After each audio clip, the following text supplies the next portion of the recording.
Hey everyone, let's talk about why Christians should care about Bitcoin. Well, for a bunch of reasons, but I'm going to highlight just a few. First of all, God cares about a lot of things. I am a Christian. My faith is very important to me. As far as things that I believe absolutely 100 out of 100 in the world, it is that God exists, that God loves me, that God sent his son Jesus to die on the cross for my sins and your sins, and that the path to salvation and eternal life is through a belief in Jesus Christ. I deeply believe that, 100 out of 100. That is one of the few things in the world that I absolutely believe. Okay, so what does God care about? Well, a bunch of things, but part of what God cares about is truth and justice. So let's assume you were from another planet and you viewed everything through the lens of only truth and justice, and you didn't know anything about the human race or this planet Earth, and you show up one day and you're looking around and really your radar is up, right? Because your big thing you care about is truth and justice. Again, God already knows everything, so I'm playing this thought experiment as though it's like a Martian or somebody, because God obviously knows how things are. So let's assume, again, somebody from another planet shows up and all they care about is truth and justice, and they show up on this planet and they're like, okay, I kind of get it. I get why people are growing food. They need to eat. I get why this. I get why that. But inevitably, they're going to ask a question, which is, wait, what are these green pieces of paper that everybody keeps swapping with each other, and they keep calling them US dollars? What are those? Well, you would say, well, those are actually money.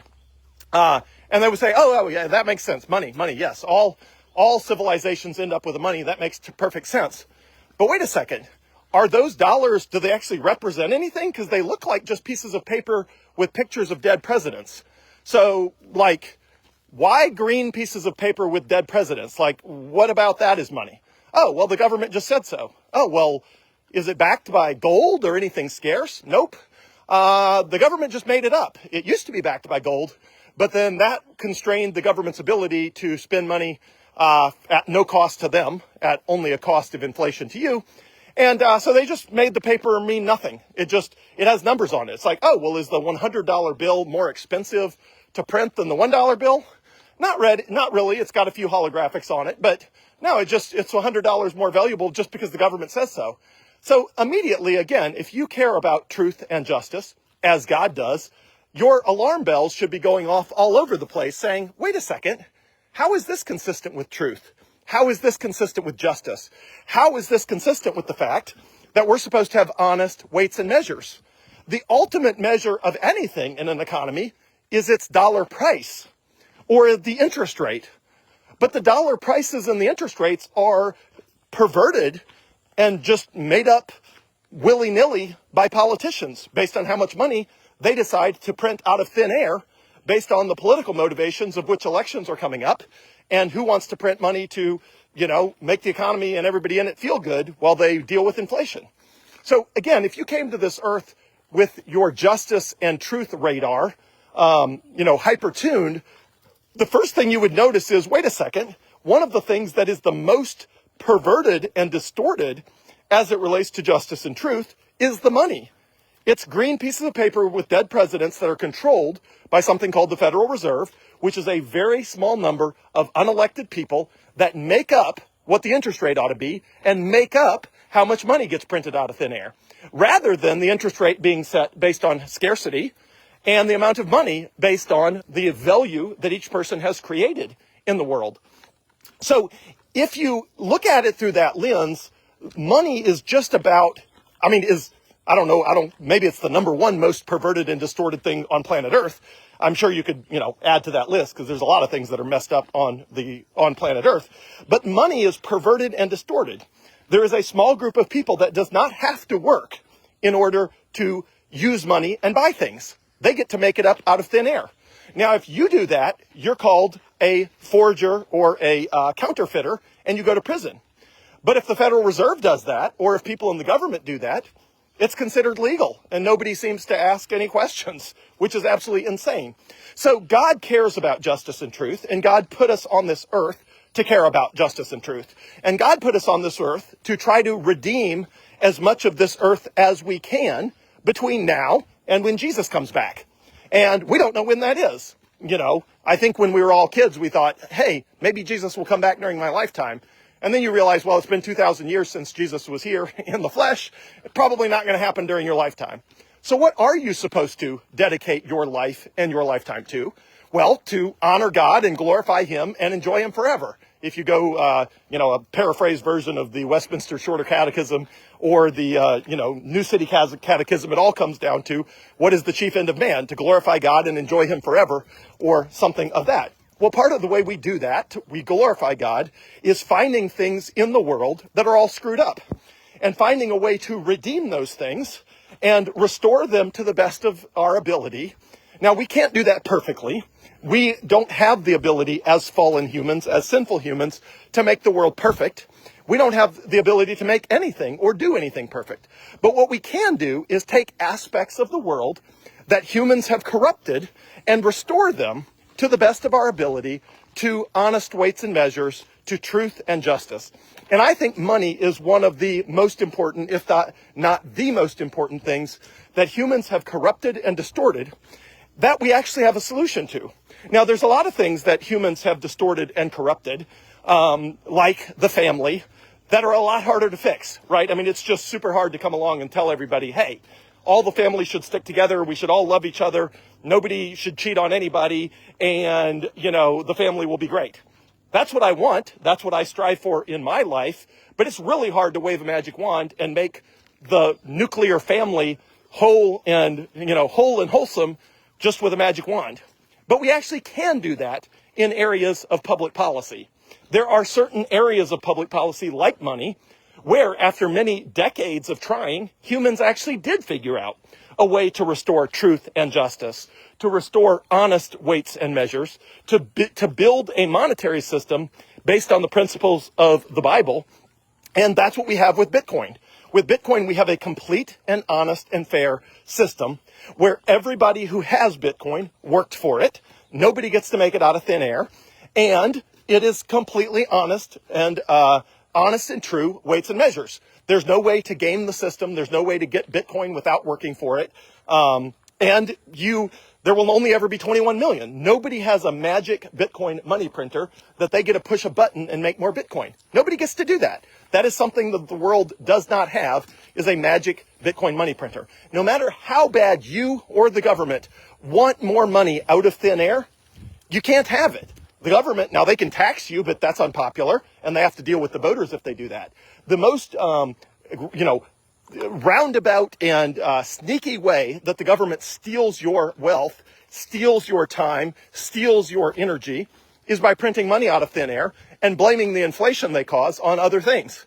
100% of inflation is ultimately a result of government money printing.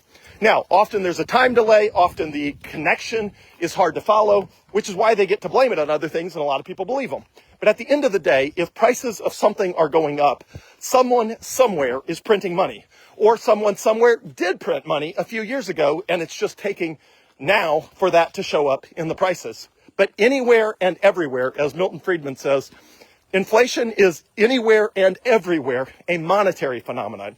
That means it's not a result of greedy corporations. That means it's not a result of humanity getting worse at making things. We get better at making things every year. It's the result of someone somewhere printing money or doing that at some point in the past, and it just now showing up in the form of inflation. But it's always a corruption and a distortion of the money supply that ultimately causes inflation. And inflation is the stealing of your time and energy, because money, fly in the eye. Money is what we use to store our time and energy. So if somebody is printing money out of thin air, what they are effectively doing, not even effectively doing, what they are doing is stealing your time and your energy. They are devaluing it without your consent. And that is what's happening when the government prints money. So with Bitcoin, we actually have a solution. We have an area in the world where there is an answer, and it's actually an easy answer. It's a hard answer to understand, but it's an easy answer to implement, which is we have an honest money, honest weights and measures, honest unit of account, a money that nobody can corrupt, nobody can distort, where there's a hard limit of 21 million, nobody gets to make it out of thin air, and it is immune from the corruption of humans. And that is incredible. It's not the only thing we have the ability to do that with on planet Earth.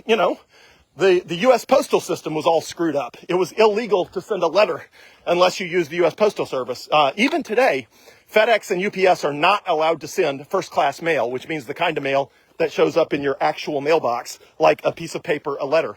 It's illegal for UPS and FedEx to do that. But humanity invented email. We redeemed that complete insanity with the invention of email. And now we don't have to worry about the U.S. Postal Service because we can send stuff with UPS and FedEx to get around that. Or if it's in the form of a letter, we can send it via email.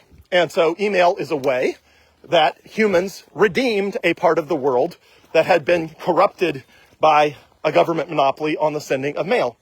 And that's happened in numerous other cases as well. You are in, most parts of the world, certainly all of the U.S. states, you're allowed to homeschool your kids. So if you are in an area where the education system has been corrupted and distorted and perverted, you can opt out and you can homeschool your kids. That is one way to redeem education in a world where education is messed up. Other education choice systems are similar, where you have the ability to send your child to a school system or a school that is a better fit and not all messed up. So there are a lot of areas of public policy where government actors and the corruption of humanity has resulted in things being all screwed up.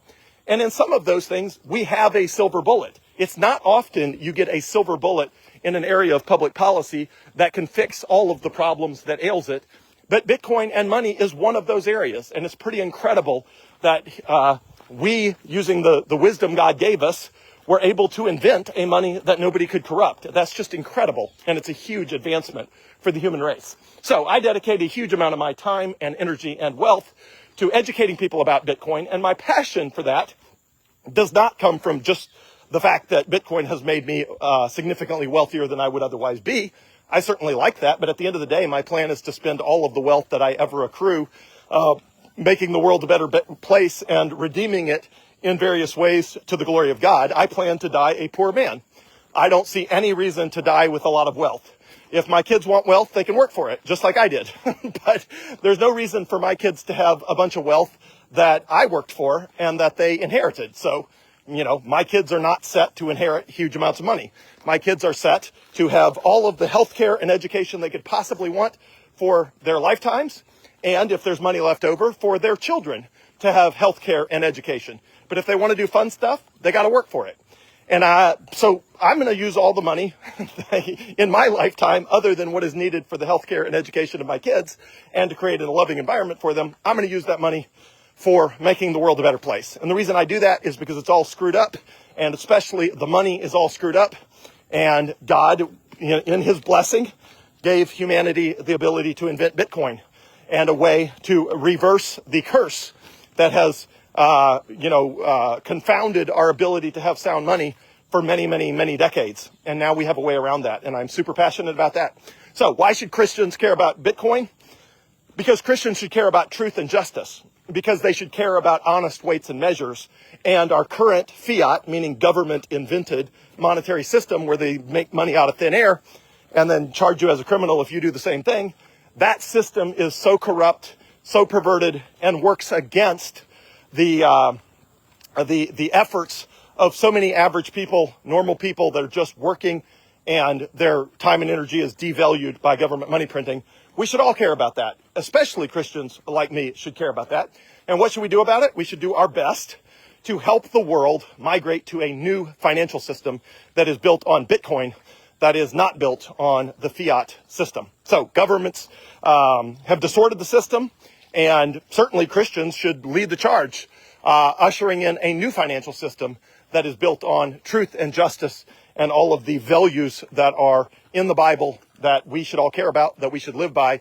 And one way to do that is by migrating to the Bitcoin financial system, which is much more consistent with the principles of the Bible and how money should operate than anything else that humans have ever invented in history. So I'm a Christian. I am passionate about Bitcoin. I am passionate about Bitcoin because it brings truth and justice to a financial system that is totally screwed up and corrupted against the will of so many.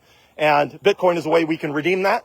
And one of the reasons God put me on this earth is to find things that we can redeem, with our efforts and helping to redeem the money of the world is a very worthwhile cause and something I'm deeply passionate about. Have a great evening, everyone. Thanks.